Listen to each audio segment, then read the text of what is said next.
Mysteriously overnight, the value of the rupee has equaled the dollar. You are overjoyed. Isn't this what you always wanted?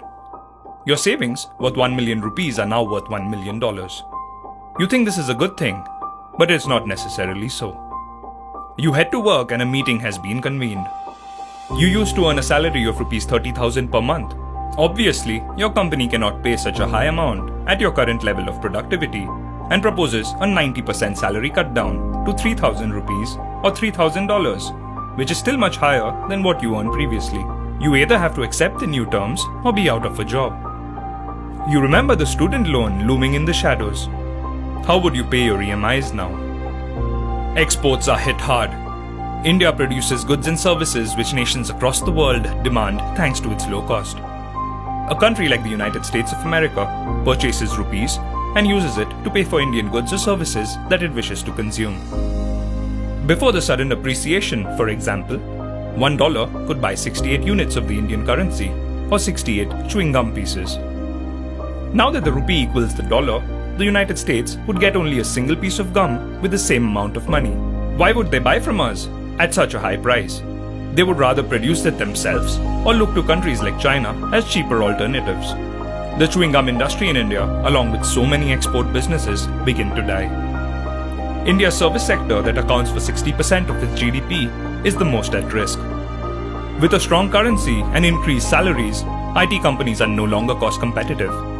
They are forced to outsource jobs to other nations or completely close shop and set up base elsewhere. 50% of Indian jobs are lost to foreign nationals. You had agreed to the pay cut, but yet end up losing your job. You decide to join your father's business. He is a small exporter of clothes. His t-shirts had a market in Europe, where he sold them at 200 rupees a piece, raking in a reasonable profit each year.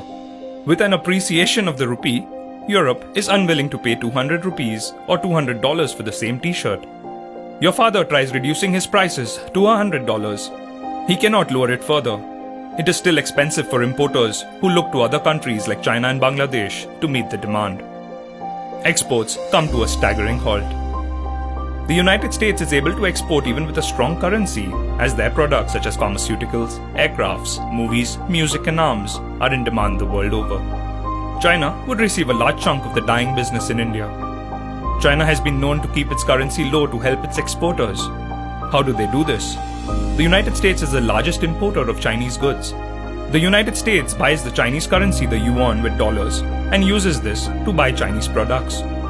With increase in demand for these Chinese goods, the demand for the yuan increases and its price goes up.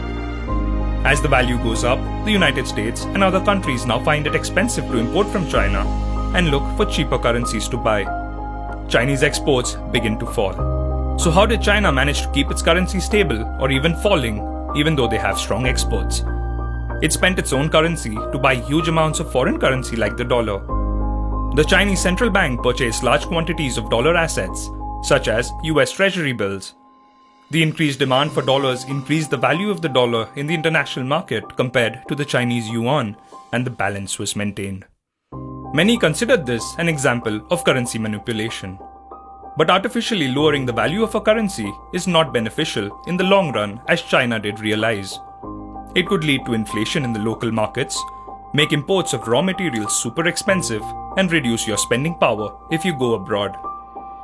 If you artificially devalue your currency, other countries will follow suit, leading to a currency war that could be detrimental for all parties involved. This is one of the reasons why Donald Trump is waging a trade war against China. Coming back to the rupee. With a stronger rupee, imports in India would be cheaper. You would now get the latest iPhone for just 700 rupees.